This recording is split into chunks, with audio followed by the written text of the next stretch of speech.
infos du Congo. Je vous invite sur le meilleur blog de Belgique, www.banamikili.skyblog.com.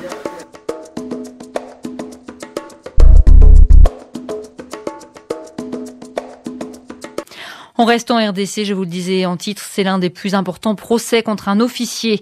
Bedi Mobouli Ngangela, connu sous le nom de colonel 106, est poursuivi pour crimes de guerre et crimes contre l'humanité pour viol, meurtre et pillage.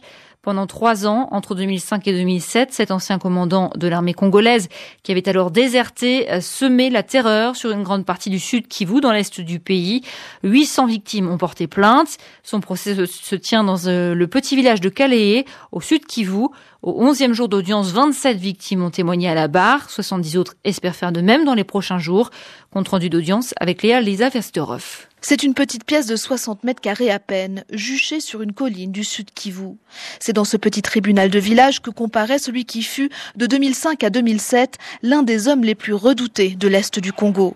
Le colonel Bedi Mobouli Ngangela, alias 106.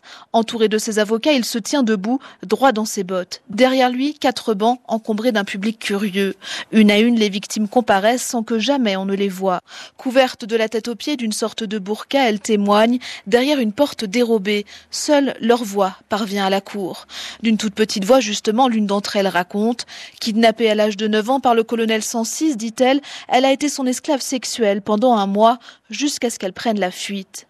En face, le colonel jamais ne se démonte, ni les accusations, et questionne les victimes sans relâche. « Décrivez-moi les relations que nous avions, dit-il, plein d'assurance, avant que le juge ne rejette cette question. » Accusé de crimes contre l'humanité pour viol, meurtre et pillage, après avoir déserté l'armée en 2005, le colonel 106 risque la perpétuité, dans un procès rare, qui se veut exemplaire, pour montrer la capacité de la justice congolaise à juger aussi des hauts gradés.